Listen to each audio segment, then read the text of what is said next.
The Great Witch Hunt, which engulfed Scotland in 1596 to 97, arose as a consequence of the witchcraft laws which had been put in place by King James VI. These laws were fueled by superstition, jealousy, and gossip.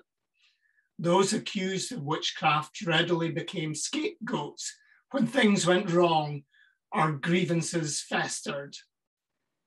In the face of disease, unexpected death, and harvest failures, neighbour turned upon neighbour. Ignorance and suspicion were the order of the day, as those who were accused of witchcraft were rounded up, arrested, and brought to trial. In Aberdeen, 23 women and 1 man were executed after being tried in the Tolbooth before the Lord Provost, 4 bailies, and a jury. During those dreadful days, the Kirk of St Nicholas served as a prison where those accused of witchcraft were imprisoned. In fact, there were 2 prisons within the kirk. One was situated in the spire and the other in St Mary's Chapel. Visitors to St Mary's Chapel today can see a remnant from those dreadful days.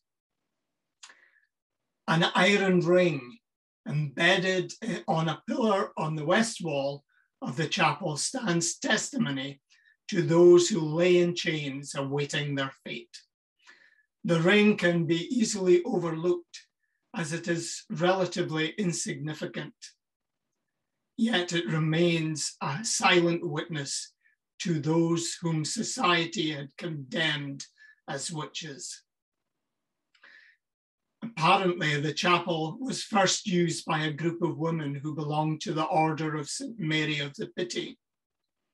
The focus of their attention was the suffering of Mary during the crucifixion. Consequently, the chapel acquired the nickname of the Pity Vault.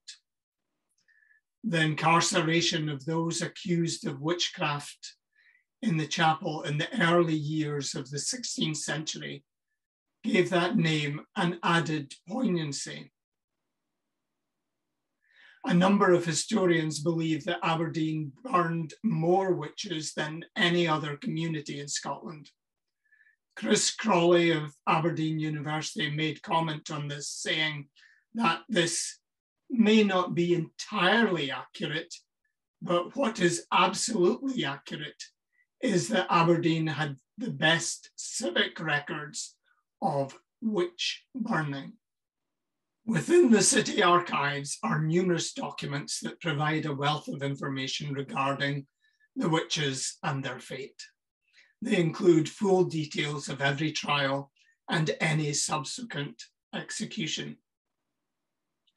Itemized details regarding the price of the materials used in the burning, such as the stake, the pitch, the rope, and the executioner's fee, are clearly set out and undersigned by the Lord Provost, who at that time was Alexander Rutherford. Prior to being burned at the stake, the witches were executed, in most cases strangled.